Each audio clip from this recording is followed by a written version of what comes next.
Onun vəfatından artıq 100 il keçib. O, dünya tarixində özünə məxsus iz buraxdı. Milyonlarla insanı arxasınca apara bildi, 300 illik Romanovlar sülaləsini taxtdan salıb Nikolayın nəsli ilə birgə güllələtdirdi. Ancaq onun qurduğu SSR-i tam başqa istiqamətdə idarə olundu. Bugünkü buraxılışımızın qəhrəmanı Vladimir İliç Lenindir.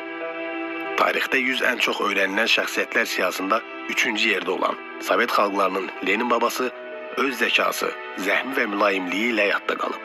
Bəs əslində o nə cür insan idi? Lenin haqqında indiyə qədər bilmədiklərinizi sizə xəbər verəcəyik.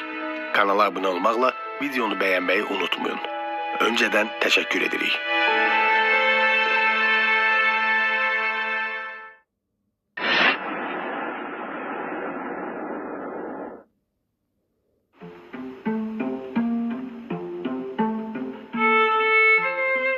Vladimir İliç Ulyanov 22 aprel 1870-ci ildə dünyaya gəlib.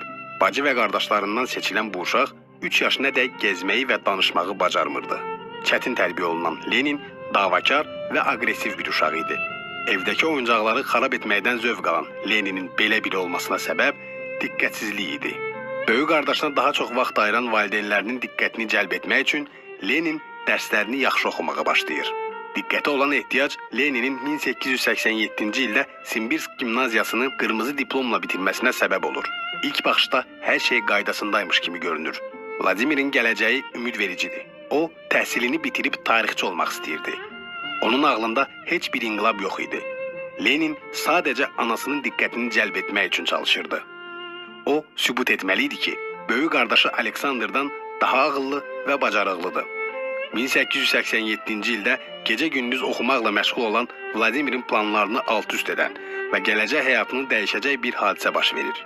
Onun böyük qardaşı İmperator 3-cü Aleksandra qarşı sui-qəsdə cəhdə görə həbs olunur. Heç kimin buna inanmağı gəlmirdi. Ana ən çox sevdiyi oğlunun belə bir iş tutmasına inanmırdı. Ancaq sən demə Aleksandr inqilabçı imiş. Vladimir Turgenevin əsərlərini oxuduğu zaman onun qardaşı Marks və Engels'in əsərlərini oxumaqla məşğul imiş. Aleksandr həbs olunur. O, imperatordan əfv diləsəydi, ölümdən xilas ola bilərdi.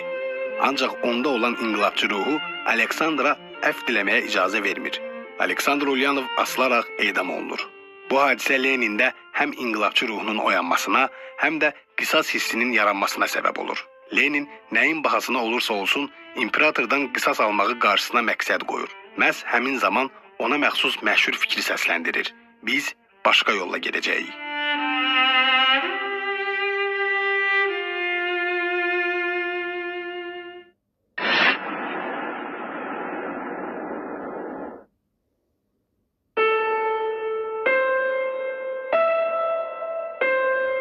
Kazan Universitetinə qəbul olunan Lenin bura gəldikdə əsl ulduz olduğunu görür.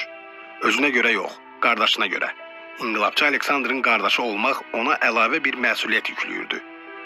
Demək olar ki, hamı Vladimir'in sözünə qulaq asır, onun ardınca gedir. Bu zaman Lenin nədən həzz aldığını anlayır. Lider olmaq və kütləni arxasıca aparmaq ona həzz verirdi. Həm də bu onda alınırdı. Universitetin ilk kursunda bir qrup tələbə etiraz aksiyası keçirir. Daha rahat şərtlər altında təhsil almaq üçün. Və əlbəttə bu tələbələrin başında Vladimir Lenin dururdu. Lenin və onun tərəfdaşları universitetdən qovularaq sürgün həyatı yaşamağa məcbur edilirlər. Sürgündə olan Vladimir iqtisadiyyat, tarix və fəlsəfə haqqında çoxlu kitab oxuyur. Geri qayıtdıqdan sonra Sankt-Peterburg Universitetinin hüquq şöbəsinə qəbul olunur. Burada o, paralel olaraq Marksist dərnəyə üzv olur. Lenin burada Marksın, Engels'in əsərləri ilə tanış olur. Peterburg Universitetini bitirdikdən sonra proletarların hüquqlarını müdafiə edən vəkil kimi fəaliyyətə başlayır. Dərnəkdəki fəaliyyəti zamanı Lenin Nadejda Krupskaya ilə tanış olur. Elə də gözəl olmayan Nadejda Lenini sevirdi.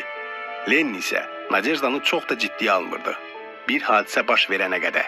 1895-ci ildə qeyri-qanuni fəaliyyətinə görə Vladimir Lenin həbs edilir. 2 il sonra isə o Sibirə sürgün olunur. Bu zaman Nadejda da könüllü olaraq onunla sürgünə yollanır. Bu hadisədən sonra Lenin onunla ailə qurur. Vladimir qərarını belə açıqlayırdı. Nadejda ətrafında yeganə qadındır ki, Marksı anlayır. Həm də o şahmat oynamağı bacarır. Yəni, ailə quranda da Lenin ideologiyasını düşünürdü. Vladimir Lenin və Nadejda Krupskayanın uşaqları olmur. Buna baxmayaraq Lenin Nadejda'dan ayrılmır. 1900-cü ildə Leninin sürgünlük müddəti bitir və o azadlığa çıxdıqdan sonra Rusiyanı tərk edir. Mühacirətdə olduğu zaman Vladimir Lev Trotski ilə tanış olur. Trotski və Lenin birlikdə marksizmi təbliğ edən İskra qəzetini çap etdirməyə başlayırlar.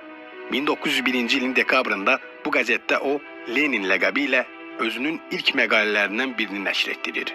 1903-cü ilin 17 iyulundan 10 avqustuna kimi Cenevrə, Brüssel və Londonda Rusiya Sosialist Demokratik Fəhlə Partiyasının ikinci qurultayı keçirilir. 5 il öncə keçirilmiş partiyanın birinci qurultayı faktiki olaraq heç bir nəticə verməmişdi. Heç bir proqram qəbul olunmamışdı, proletariatın inqilabi gücünü birləşdirmək mümkün olmamışdı. Birinci qurultayda seçilmiş mərkəzi komitənin bütün üzvləri tezliklə həbs olunmuşdu. Lenin qurultayın hazırlığına dair işləri öz üzərinə götürür. Qurultaydan çox öncə Lenin partiyanın nizamnaməsini yazır, qurultayın fəaliyyət planını hazırlayır. Plexanovun iştirakı ilə Lenin partiyanın proqramı proyektini də hazırlamışdı. Proqramda partiyanın yaxın gələcəyə olan məqsədləri öz əksini tapırdı.